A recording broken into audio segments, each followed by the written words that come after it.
अब हम सीखेंगे कि इलेक्ट्रॉनिक कॉन्फ़िगरेशन 21 एटॉमिक नंबर से लेके 30 तक। इसके अंदर एक्सेप्शन केस भी आते हैं। पहले आप जो 1 से लेकर 20 तक सीखे हैं उसी के बेस पे फर्दर आगे इनको प्रोसीड कीजिए। अगर मैं कहूँ आपसे स्टेडियम का इलेक्ट्रॉनिक कॉन्फ़िगरेशन तो आप कैसे करेंगे? एटॉमिक नंबर 21 है तो इलेक्ट्रॉन्स की संख्या कितनी है? 21 है तो कीजिए 1s2 2s2 2p6 3s2 3p6 का काम कर लीजिए जरा। इलेक्ट्रॉन्स कितने हो गए? 2 तो 4 6 10 और 8 18 हो गए यहाँ, ठीक है ना। उसके बाद बचे टोटल 21 इलेक्ट्रॉन है और हमारे पास बचे अभी 3 है, 18 प्लस 3p तक, ठीक है ना। उसके बाद हमें आता है s का फिर 3d का, तो 4s के अंदर 4s 2 इलेक्ट्रॉन ले जाएगा तो यहाँ तक कितने हो गए? 20। अब एक इलेक्ट्रॉन बचता है वो कहाँ जाएगा? 3d1 वो इसमें जाएगा। तो मतलब कुछ कैसा हो रहा है यहाँ पे? कुछ ऐसा हो रहा है कि पहला ये न्यूक्लियस जैसे ये पहला सेल है, दूसरा सेल है, ये तीसरा सेल और ये फोर्थ सेल। तो पहले सेल में कितने गए? 1s है ना यहाँ पे, इसके अंदर 2 गए। दूसरी जो सेल है उसके अंदर 2 सब सेल है, एक तो 2s और एक कौन सा 2p, इसके अंदर 2 गए, इसके अंदर कितने गए? 6 गए। तीसरे के अंदर कितने बता रहे हैं? 3s भी है, 3p भी है और 3d भी है। 3s भी है, 3p भी है और क्या है? 3d भी है, ठीक है। 3s के अंदर पहले कितना पड़ा? 3s2, फिर क्या बोला? 3p6, फिर कह रहा है 3d में ना जाके 4s2 में जा रहा है। किसमें जा रहे हैं? 4s2 में जा रहा है। क्लियर है ना? पहले 4s2 जाए फोर्थ सेल में, ठीक है। इसमें 2 जाएंगे और 2 फिलअप करने के बाद वापसी 3 सेल है और d ऑर्बिटल है 3d1 में जाएगा। ऐसा कुछ इलेक्ट्रॉनिक कॉन्फ़िगरेशन। तो पॉइंट हमारा ये था कि ऐसा क्यों होता है? n+n ऐसा कहता है, क्या कहता है कि n+ जब ऐसा केस आ रहा है तो हम n+n लगाएंगे, ठीक है ना। n+n को थोड़ा हमें समझना पड़ेगा क्या है n+n, ठीक है। पोटेशियम कैल्शियम केस में भी ऐसा होता है कि थर्ड सेल में ना जाके 4s में जाता है, 3d में ना जाके 4s में जाता है, ठीक है ना। तो n का मतलब होता है प्रिंसिपल क्वांटम नंबर, l का मतलब है एजीमुथल क्वांटम नंबर। n+l क्या कह रहा है कि n+l रूल क्या कहता है कि orbital which have lower n+l value have lower charge। ये n+l रूल क्या करता है? ये ऑर्बिटल की एनर्जी को कंपेयर करता है n+l वैल्यू। तो हम n+l वैल्यू ऑर्बिटल को देख के निकालेंगे और n+l वैल्यू से हमें पता लग जाएगा कि इसकी लोअर एनर्जी। और ऑफ आउट फिर क्या कहता है? जिस ऑर्बिटल की एनर्जी कम होगी वो पहले फिलअप होता है। क्लियर है? तो लगाइए 4s और 3d। बताइए यहाँ पे n का वैल्यू कितना है? प्रिंसिपल क्वांटम नंबर सेल के बारे में बताते हैं सर कितना है? 4, ठीक है ना। और l कहां से पता लगेगा? सब सेल से। सब सेल कौन सी है? s के लिए l का वैल्यू कितना रहता है? पता है ना, हमें याद कीजिए 0। तो l का वैल्यू कितना है? 0। तो बताओ n+l वैल्यू कितना होगा? 4 + 0 कितना होगा? बताओ 4। कितना होगा? 4। क्लियर है ना? ओके। n+l वैल्यू 4 होगा। 3d के लिए निकालो। 3d के लिए क्या हुआ? n का वैल्यू कितना है? 7/3 है और l का वैल्यू कितना है? d के लिए l का वैल्यू, d सब सेल के लिए एजीमुथल क्वांटम नंबर का वैल्यू कितना होगा? 2। तो n+l वैल्यू कितना होगा? 3 + 2 कितना होगा? 5। देखो 4s के लिए 4s ऑर्बिटल के n+l वैल्यू कितना है? 4 और 3d के लिए n+l वैल्यू कितना है? 5 है। अब ये बताओ 4s और 3d में से दोनों में से n+l वैल्यू कम किसका है? 4s। n+l वैल्यू किसका कम है? 4s का। अब n+l क्या कहता है कि ऑर्बिटल विच है लोअर n+l वैल्यू उसकी एनर्जी कम है। इसका मतलब 4s और 3d में किसका एनर्जी कम हुआ? 4s का, क्योंकि इसका n प्लस l वैल्यू क्या है, कम है। अब ओफा रूल लगा दो। ओफा रूल क्या कहता है कि जिस ऑर्बिटल पर एनर्जी कम रहेगा वो पहले फिलअप होगा, इसलिए पहले फिलअप होता है। और एक पॉइंट और, n प्लस l वैल्यू से ही हम इस ऑर्डर को वेरीफाई कर सकते हैं। इस ऑर्डर को क्या कर सकते हैं, वेरीफाई कर सकते हैं। कैसे, देखिए इस ऑर्डर को हम वेरीफाई कर सकते हैं। देखिए आप, जैसे क्या है ये बताओ, 1s 2s 2p 3s 3p 4s, ऐसे है ना। तो n और l वैल्यू को निकालो, इसके लिए 1s के लिए क्या हो जाएगा 1, l के लिए क्या हो जाएगा, l वैल्यू s के लिए 0, यही है ना। 2s के लिए 2 और इसके लिए क्या हो जाएगा l वैल्यू 0, इसके लिए क्या हो जाएगा 2p है ना। तो n का वैल्यू कितना होगा 2p, सब सेल के लिए l का वैल्यू कितना होगा 1, ऐसे आप इसको लिख लो। तो मैं लिख देता हूं, इसके लिए कितना होगा 3, s के लिए क्या होगा 0, ठीक है ना। और 3p तो थर्ड, और p के लिए l का वैल्यू 1 और 4s के लिए क्या होगा 4, इसके लिए वैल्यू 0। अब n प्लस l वैल्यू निकालो, n प्लस l वैल्यू निकालो, ठीक है ना। n प्लस l वैल्यू निकालेंगे तो क्या होगा बताओ, 1s के लिए n प्लस l वैल्यू कितनी हो जाएगी 1, इसके लिए कितना 2, इसके लिए कितना 3, इसके लिए कितना 3, इसके लिए कितना 4, इसके लिए कितना 4, इसके बाद क्या है 4s के बाद क्या है 3, वो तो हमने अभी इन दोनों का कंपेयर किया। तो कि 1s पहले फिलअप क्यों हुआ, क्योंकि इसका एनर्जी कम होगा। लेकिन हमने n प्लस l वैल्यू या n प्लस l रूल लगा के n प्लस l वैल्यू निकाली और ये वेरीफाई भी कर लिया कि हाँ एक्चुअल में 1s का एनर्जी इन सभी ऑर्बिटल से क्या है कम है, इसलिए ये ही पहले क्या होना चाहिए फिलअप होना चाहिए। कैसे, n प्लस l 1s के लिए n प्लस l वैल्यू कितना है 1 और 2s के लिए कितना है 2, तो ये तो पक्का है n प्लस l वैल्यू इसके लिए कम है तो इसका एनर्जी कम होगा। अब वो फॉर्मूला लगा तो पहले ये फिलअप होगा, ठीक है। अब इन दोनों में से पहले कौन फिलअप होगा जरा बताओ, 2s और 2p में कौन पहले फिलअप होता है, वेरीफाई करो एक बार। n प्लस l वैल्यू इसका कम है तो पहले ये फिलअप होगा। अब 2p और 3s में पहले कौन फिलअप होगा, ये देखो n plus l value compare करो, 2p का n प्लस l वैल्यू 3 और 3s का n प्लस l वैल्यू कितना है 3, दोनों का 3 3। अब पहले से दोनों का 3 है तो पहले कौन फिलअप होगा। अब वही n प्लस l एक पॉइंट और ऐड कर देता है, n प्लस l एक पॉइंट और ऐड कर देता है, क्या ऐड कर देता है, n प्लस l क्या कहता है कि orbital have lower n plus l value, those orbital have lower energy, ठीक है ना। But if two orbital have equal n plus l value, अगर दो ऑर्बिटल के पास equal n plus l value है बेटा, तो पहले कौन ऑर्बिटल फिलअप होगा, पहले वो ऑर्बिटल फिलअप होगा जिसका n वैल्यू क्या रहेगा लेस है, जिसका n वैल्यू क्या रहेगा लेस। n वैल्यू लेस किसका बताओ 2p और 3s में किसका लेस है, ये वाला, तो पहले ये फिलअप। ऐसे आप इसको क्या कर सकते हैं, क्लियर। अब इलेक्ट्रॉनिक कॉन्फ़िगरेशन देखिए, ठीक है ना। तो ये सब समझ आ गया होगा, तो ये तो यहां तक हो गया आपको, ठीक है ओके। अब थोड़ा यहां पे ध्यान रखना, जब आप इलेक्ट्रॉनिक कॉन्फ़िगरेशन करते हैं तो आपको लिखना ऐसे ही है, फिलअप तो ऐसे ही करना, लेकिन जब इलेक्ट्रॉनिक कॉन्फ़िगरेशन लिख देते हैं तो जनरल रूल ये कहता है कि पहले वो ऑर्बिटल लिखा जाएगा जिसका सेल नंबर क्या होता है छोटा।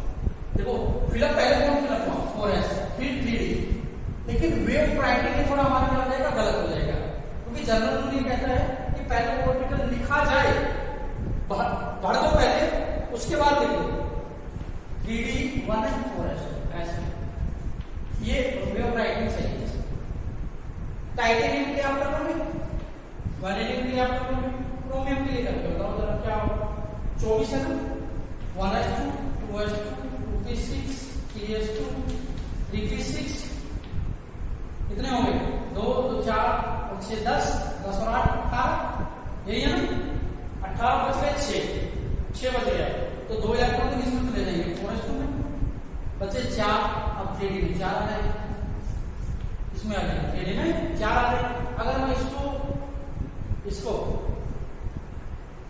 अगर ऑर्बिटल के हिसाब से लिखना चाहूं, या मैं कहूं इसके वैलेंस इलेक्ट्रॉन कौन से हैं, आउटरमोस्ट शेल वाले इलेक्ट्रॉन कौन से हैं, स्टेडियम में आउटरमोस्ट इलेक्ट्रॉन कौन से है, क्योंकि हमें कंपाउंड जब बनाते हैं कोई भी मॉलिक्यूल तो आउटरमोस्ट इलेक्ट्रॉन कॉन्फ़िगरेशन ही चेक की जाती है, ठीक है ना, वहीं से हमारी वैलेंस निकल के आती है। तो 1s फुली फिल्ड है, 2s फुली फिल्ड है, इनर हो जाएंगे।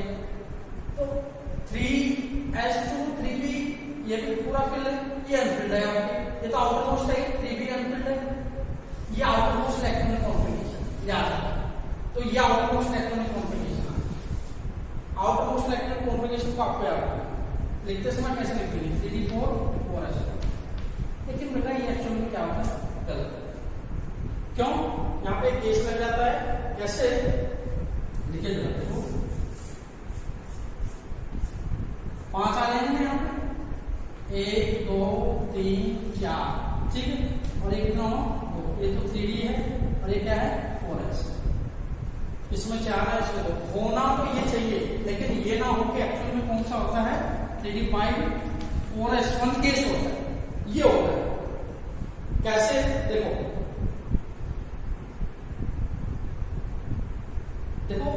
3d4 है, इसके अंदर एक ऑर्बिटल के अंदर इलेक्ट्रॉन नहीं, अगर इसके अंदर एक इलेक्ट्रॉन आ जाएगा, अज्यूम करो अगर एक इलेक्ट्रॉन आ जाएगा नीचे, तो ये एग्जैक्टली हाफ फिल्ड केस हो जाएगा।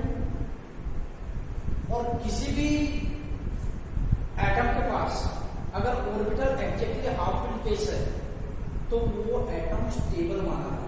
याद रखिएगा, स्टेबिलिटी कैसे कैसे चेक की जाती है, या तो ऑर्बिटल कैसा हो फुली फिल्ड हो, ठीक है ना, या फिर क्या हो एग्जैक्टली हाफ फिल्ड केस हो, ठीक है ना, एग्जैक्टली हाफ फिल्ड केस हो। क्लियर? एक से और देखा जाता है, वो भी आपको बताऊंगा। तो होता क्या एक्चुअली यहाँ पे जो 4s2 के अंदर 2 इलेक्ट्रॉन होते हैं, एक इलेक्ट्रॉन इसमें से निकल के इसमें आता है, तो क्या होगा 4s2 से एक इलेक्ट्रॉन निकल के इसमें आ जाएगा, तो क्या हो जाएगा इसमें तो एक बच जाएगा, इसके अंदर कितना हो जाएगा 5। तो एक्चुअली हाफ फिल्ड के केस के कारण क्रोमियम का इलेक्ट्रॉनिक कॉन्फ़िगरेशन मैं इसको काला कर देता हूँ, क्रोमियम का इलेक्ट्रॉनिक कॉन्फ़िगरेशन ये ना होके ये वाला ना होके क्या रहता है 3d5 4s। अब आप मेरे को इसका करके दिखा दो, मैं इसका एक इलेक्ट्रॉन ही तो बढ़ाया ना, तो बाकी तो सब सेम रहेगा यहाँ तक 18 इलेक्ट्रॉन, ठीक है। उसके बाद क्या हो जाएगा बताओ, 3d5 4s 1 तो है, इसके अंदर नहीं जाएगा, इसके अंदर नहीं जाएगा क्योंकि एग्जैक्टली हाफ फिल्ड केस है, वो इसके अंदर चला जाएगा। तो ये आपका हो जाएगा 3d5 and 4s 2, या 3d5 and 4s 2 याद रखिए, ठीक है। एक केस और हमने क्या बताया था इसका कि पहला केस आता है एग्जैक्टली हाफ फिल्ड केस होने की वजह से स्टेबल होता है, दूसरा आता है एक्सचेंज एनर्जी से, इसे आता है एक्सचेंज एनर्जी, इससे आता है एक्सचेंज एनर्जी। देखो अगर D4 केस होता, ठीक है, और D5 केस में क्या फर्क है, D4 केस और ये D5 केस है, यही है ना।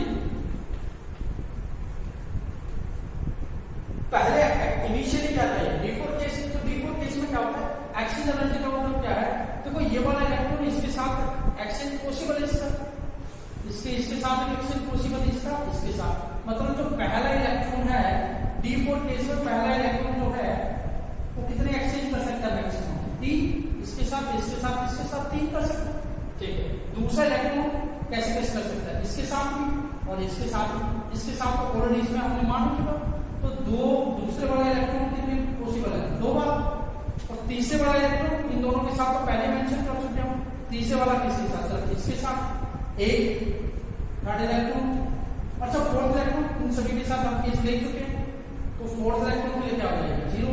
तो टोटल कितने एक्सचेंज हुए 3 और 5 और 6, टोटल एक्सचेंज कितने इलेक्ट्रॉन से 6 एक्सचेंज, ठीक है, इसमें देखो कितने एक्शन होंगे बताओ। D5 केस में 1 2 3 4, ये वाला इलेक्ट्रॉन कितने एक्सचेंज कर सकता है? 4। अच्छा ये बताओ ये वाला कितना करेगा? इसके साथ तो केस ले चुके हैं, इसके साथ, इसके साथ, इसके साथ, मतलब कितने? 3। ये वाला 3 कर सकता है, ठीक। अच्छा ये बताओ ये कितने कर सकता है? ये इसके साथ कर सकता है, इसके साथ कितने? 2। थर्ड वाला कितने कर सकता है? 2। अच्छा फोर्थ वाला ये इसके साथ 1 कर सकता है ना, बाकी सब इधर के इसको हमने ले ली +1। अच्छा फिफ्थ इलेक्ट्रॉन इसके साथ एक्सचेंज कर सकता है खुद को, जितने केस को ऑलरेडी ले चुके मतलब 0। मतलब 4 वाला एक्सचेंज कितने में? 4 और 3 7 और 3 10। D4 केस में कितने एक्सचेंज हुए थे? 6।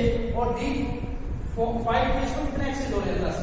तो पॉइंट ये है किसी भी इलेक्ट्रॉनिक कॉन्फ़िगरेशन में जब exchange of electron, possible exchange of electrons की संख्या क्या हो रही है? ज्यादा है तो उतनी ही एनर्जी क्या होती है? रिलीज होती है। मतलब ड्यूरिंग एक्सचेंज एनर्जी रिलीज होती है, और एनर्जी रिलीज होगी तो एटम का एनर्जी क्या होगा? कम होगा। और हम ये जानते हैं किसी भी एटम्स का एनर्जी जितना कम होता है वो उतना ही क्या रहता है? स्टेबल है। तो D5 केस में हमारे यहाँ पर क्या लग जाएगा कि D4s3D4 केस क्यों नहीं है? क्योंकि पहला केस एग्जैक्टली हाफ में केस लग जाता है वहां पे, दूसरा एक्सचेंज एनर्जी पॉइंट क्या होगा कि वहां पे 10 एक्सचेंज पॉसिबल है। क्लियर? उसके बाद मैं चलता हूं आयरन केस पे 26। ठीक है, 26 पे आ गई। बताओ 26 पे क्या होगा भाई? 1s2 2s2 2p6 3s2 है ना, 3p6 कितने हो गए बोलो? 2 2 4 6 10 10 और 8 18, 26 से 8 इलेक्ट्रॉन और बचे बेटा भाई, कितने हो गए? फिर कौन बनेगा? 4s, इसमें 2 आ गए, 20 बचे 6, तो इसमें कितने आ जाएंगे? D में 10 आ सकते हैं, बचे 6, कितने आ जाएंगे? 6 आ जाएंगे। ऐसे लिखोगे कैसे? 3d6 4s। अब बताओ ऑर्बिटल के हिसाब से लिख के लिखा होता है इसको।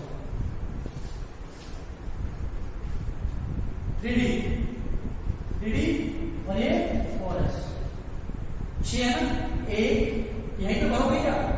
क्या यहीं पे भरोगे दूसरे इलेक्ट्रॉन? नहीं। हैंड्सफुल क्या कहता है? पहले पेयरिंग नहीं होगा, सिंगली ऑक्यूपाई करो फिर पेयरिंग शुरू करो। तो पहले सभी भर दो, 1 2 3 4 5 6 तरह है, पेयरिंग हो जाएगा, हैंड्सफुल भी फॉलो हो जाएगा। इसमें 2 आएंगे, हो गया आपको? ठीक है, कोबाल्ट पे आ गई 27 पे। एजिटी जो होगा 18 तक तो आपका एजिटी चलेगा। 18 किसका? आर्गन तो आर्गन ऐसे लिख दीजिए आप, आर्गन तो आपका ऐसा चलेगा। फिर क्या आ जाएगा? 3d7 और फिर क्या आ जाएगा? 4s2। अच्छा 7 कहां जाएगा? अगर हम बात करें तो 7 नहीं आ जाएगा। अच्छा निकल का क्या होगा बताओ? आर्गन 18 3d8 एंड क्या आ जाएगा? 4s2। 8 कहां आ जाएगा? यहां आ जाएगा। क्लियर? इन सभी का मैं यहीं मेंशन करता हूं, आपको अलग अलग लिख के देखना है। अच्छा कॉपर का क्या होगा? आर्गन 29 है, 18 यहां है, ठीक है ना। फिर कौन बनेगा? 4s2 20 और बचे 9 3d9। वैसे लिखते इसमें 3d9 आ गया है, 4s2। अब पॉइंट यहां पे देखो बेटा, 3d9 है, एक इलेक्ट्रॉन बचता है, इसको जरा लिख के देखो एक बार।